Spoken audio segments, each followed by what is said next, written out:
শ্রমজীবী যারা আছেন মনক্ষুণ্ণ হবেন না, মন ছোট করবেন না।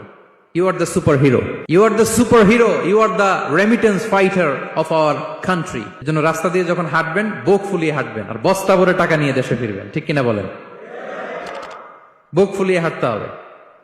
এজন্য আমি আমার প্রিয় মাতৃভূমি বাংলাদেশের গভর্নমেন্টকে অনুরোধ করবো, আমাদের শ্রমজীবী ভাইদের যাতে সুবিধা হয় এই ব্যবস্থা আপনাদের করতে হবে। বিনীত অনুরোধ রাখবো, শ্রম মন্ত্রণালয়ে যারা দায়িত্বে আছেন স্পেশালি তাদেরকে রিকোয়েস্ট করবো, আমাদের শ্রমজীবী ভাইদের যেন কোনো কষ্ট না হয়, কারণ তাদের পাঠানো রেমিটেন্সে সচল থাকে আমার দেশের অর্থনীতির চাকা।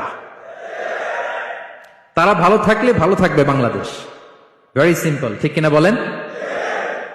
আমার যে ভাইটা পরিচ্ছন্নতা কর্মী, রাস্তা ক্লিন করে, এয়ারপোর্টে ওয়াশরুম ক্লিন করে, একজন পরিচ্ছন্নতা কর্মী, তারও 20 থেকে 30 হাজার টাকা বাংলাদেশে ঢুকে প্রতি মাসে। আপনি চিন্তা করতে পারেন?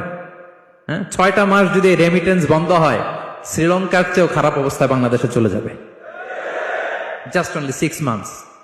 ভয়ঙ্কর অবস্থা হবে বাংলাদেশের। এটা আল্লাহর পক্ষ থেকে একটা স্পেশাল রাহমা, মার্সি এন্ড ব্লেসিংস, যে আমাদের রিজিকের তাগিদায় সারা বিশ্বে যে কাজ করতে হয়, আমরা কাজ করি আর দেশে টাকা পাঠাই, আর সচল থাকে আমার দেশের অর্থনীতির চাকা। আলহামদুলিল্লাহ পড়েন। সো বাংলাদেশের গভর্নমেন্টকে আমি বিনীত অনুরোধ জানাবো, শ্রম মন্ত্রণালয়কে অনুরোধ জানাবো, এয়ারপোর্ট অথরিটিকে অনুরোধ জানাবো, আমার শ্রমজীবী ভাইদের সাথে ভালো আচরণ করুন, তাদের সাথে কোঅপারেট করুন।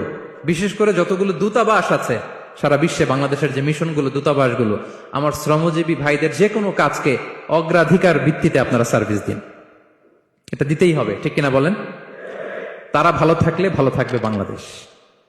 তো এজন্য শ্রমের কোনো বিকল্প নাই। নিজ হাতে উপার্জিত অর্থ, নিজ হাতে উপার্জিত কামাই, এটা শ্রেষ্ঠ কামাই। তো আলহামদুলিল্লাহ আজকের অডিয়েন্সের মধ্যে শ্রমজীবী ভাইয়েরা বেশি। আলহামদুলিল্লাহ পড়েন। এটা আমাদের সৌভাগ্য। এই যে বাংলাদেশে এখন চাকরি নাই, চাকরির বাজার মন্দা, মাস্টার্স পাস করে বেকার টোটো কোম্পানির ম্যানেজার, এরকম আছে না নাই? তার বিপরীতে আল্লাহ তাআলা আপনাদেরকে মালয়েশিয়া নিয়ে আসছে। প্রতি মাসে আপনি টাকা পাঠান, আলহামদুলিল্লাহ। আপনি বাংলাদেশের যে উন্নয়ন, বাংলাদেশের যে ডেভেলপমেন্ট, এই যে স্মার্ট বাংলাদেশ বলে বলে মন্ত্রীরা মুখে ফেনা তুলে ফেলে, এটার গর্বিত অংশীদার আপনি, ঠিক কিনা বলেন?